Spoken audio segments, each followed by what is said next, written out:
कि तुम 5 मीटर के दूरी पे गोदी मीडिया से खड़े हो, सारे कैमरे लेके चाहे सारे गोदी मीडिया का नाम गिन सकते हो, इसमें सब खड़े हैं वहाँ पे, क्यों नहीं दिखा रहे हैं? कोई हमारी बातें ही नहीं सुनता, कोई नहीं सुनता। 24 तारीख को भी आए थे, कोई सुनने वाले नहीं है। हमारे एमएलए एमपी बनने के लिए भी क्वालिफिकेशन होना चाहिए, पार्षद बनने के लिए भी क्वालिफिकेशन होना चाहिए। जब इस देश में हर छोटी से छोटी नौकरी के लिए क्वालिफिकेशन फिक्स है, तो इस देश को चलाने के लिए जो जो लोगों को आप चुनते हैं उनका क्वालिफिकेशन फिक्स क्यों होना चाहिए, क्यों नहीं होना चाहिए? और आज सबसे अहम बात, अगर इन पे एक पुलिस केस हो जाए, छोटा सा एफआईआर हो जाए, तो किसी गवर्नमेंट जॉब में ये जा नहीं सकते। यहाँ पे 80-80, 100-100 मुकदमे हत्या के, बलात्कार के, वो लगते हुए भी जनता उस आदमी को चुनने पे मजबूर हो जाती है। हमने रिटेन पास की है, हमने पीटी पास की है, हमने डीबी पास की है, हमने मेडिकल पास की है।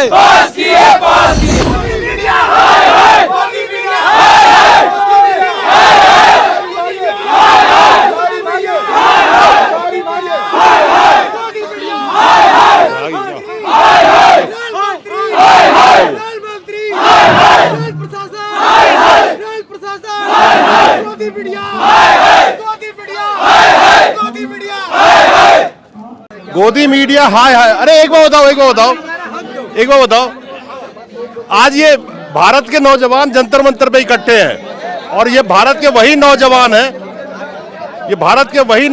हैं जिन्हें 2 करोड़ नौकरी का लालच दिया गया था। आज ये गोदी मीडिया हाय हाय के नारे लगा रहे हैं, क्योंकि ठीक इनसे महज 6 मीटर की दूरी पे, 5-6 मीटर की दूरी पे तमाम गोदी मीडिया के चैनल पहलवानों के बैरिकेडिंग पे कैमरा लगा के बैठे जरूर हुए हैं, ना वो पहलवानों को दिखा रहे हैं। जबकि गोदी मीडिया जो पहलवानों के सामने खड़े हैं पिछले 10 दिनों से, उनको तो खड़ा होना चाहिए जब बृजभूषण शरण सिंह के घर के सामने में, और होम मिनिस्ट्री से सवाल पूछना चाहिए था, प्रधानमंत्री से सवाल पूछना चाहिए था।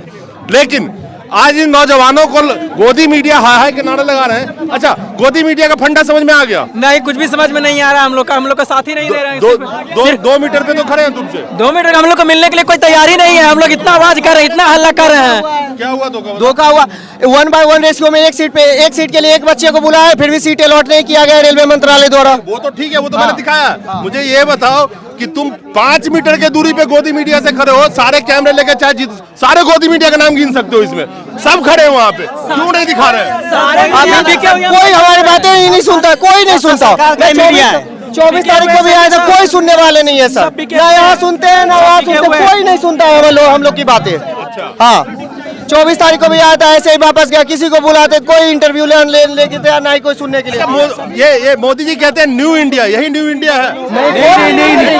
नहीं, हमें हमारी हक चाहिए, हमें नौकरी चाहिए। हक चाहिए ना, तो हक के लिए आवाज उठाओगे, कोई दिखाएगा तभी तो प्रेशर बनेगा सरकार पे। सरकार तो मजे में सो रही है, दिखाने वाले तो कोई खरीद रखा है। नहीं, कोई नहीं दिखा रहा है।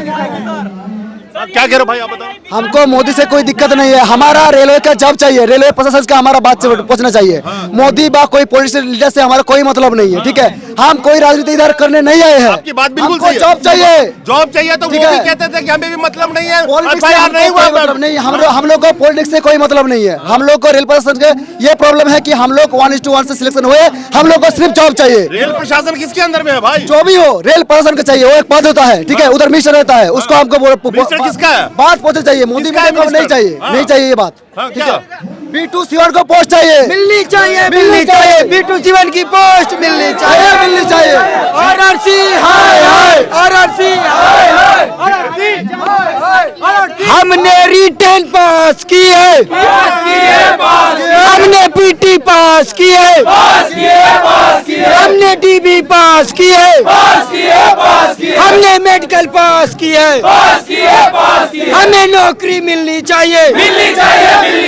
RRC हाय हाय, रेल मंत्रालय हाय हाय, हमें अपना हक दो। रेल मिनिस्ट्री केंद्र सरकार के अंदर में, रेल मिनिस्टर केंद्र सरकार के अंदर में, लेकिन आज जो ये यहाँ पे खड़े हैं, जॉब जो रेलवे देगा, रेलवे मिनिस्ट्री देगी ना। मिनिस्ट्री में कोई चलाने वाला बैठा ना, गाड़ी खुद थोड़ी चलती है। कोई कहे कि मैं ड्राइवर से दिक्कत नहीं है, गाड़ी से दिक्कत है, तो गाड़ी चला कौन रहा? इस देश को चला कौन रहा? इस देश में वादा किसने किए थे 2 करोड़ रोजगार के?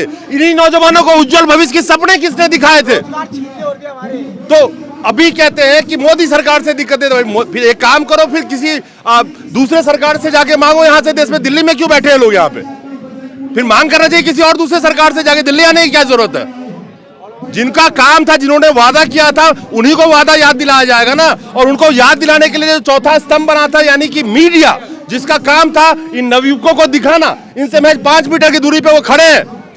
हालांकि खड़े हैं, बस ना वो पहलवानों को दिखाते हैं ना इनको दिखाएंगे।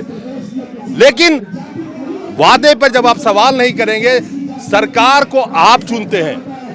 लोकतंत्र में जनता इस देश की मालिक होती है और जनता का हक बनता है कि वो सवाल पूछे। अगर सवाल नहीं पूछेगी जनता, उनको सवालों को कुचल दिया जाएगा, तो सरकार तानाशाही करती है और वो कभी भी जनता की सुनने की राजी नहीं होती है। और मैं बड़े अफसोस के साथ कहता हूं, ये देश के भविष्य है। आंकड़े कहते हैं कि 64% युवाओं की आबादी जो आने वाले 20-30 सालों में भारत के भविष्य को संभालेंगे, वो युवा अपने ही भविष्य को अंधेरे में जाते देख रहे हैं। क्या लग रहा है, भविष्य अंधकार में है कि नहीं? बिल्कुल सर, हम लोग 4 साल से मेहनत कर रहे हैं और हम लोग पास करते हुए सर हम लोग को जॉब नहीं मिल रहा है। उनका हर एक टेस्ट हम लोगों ने पास किया। एक वैकेंसी सर 2019 में आई थी, उसको पूरा करते करते 2023 हो गया।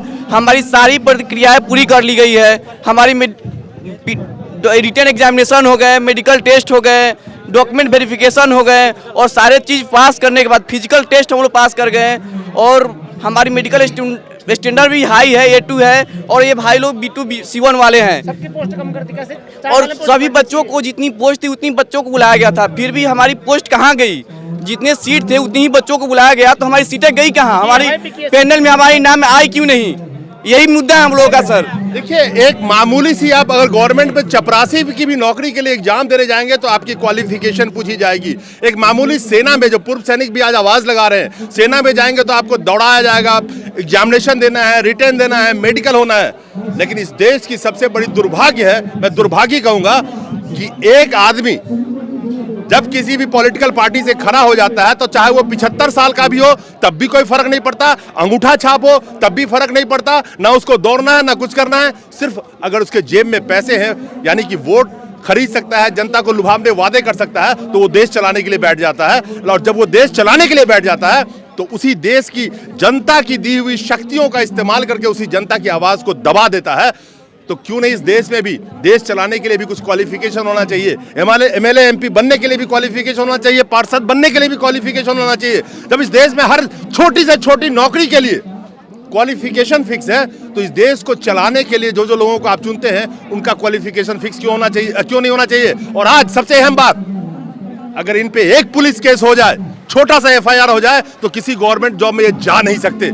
यहाँ पे 80-80, 100-100 मुकदमे हत्या के, बलात्कार के, वो लगते हुए भी जनता उस आदमी को चुनने पे मजबूर हो जाती है, चाहे प्रेशर में, चाहे किसी भी वजह से, जो देश चलाने के लिए गद्दी पे बैठ जाता है। और जब ऐसे लोग चुन के आ जाते हैं तो ये ब्रजभूषण सिंह के खिलाफ जो महिलाएं बैठी हैं, वो महिलाएं आवाज लगा लगा के थक जाती हैं, उनको भी न्याय नहीं मिल पाता। तो इन विद्यार्थियों को न्याय कौन देगा? और न्याय तो तब मिलेगा जब इनको कोई दिखाने वाला होगा, जब इनकी बात को कोई दिखाएगा, जब प्रेशर बनाया जाएगा सरकार पे। सोचिएगा आप भी, अगले बारी और किसी न किसी एक दिन और किसी भी मुद्दे को लेकर के आप भी किसी न किसी दिन रोड पे खड़े होंगे, कोई दिखाने वाला नहीं होगा। नमस्कार।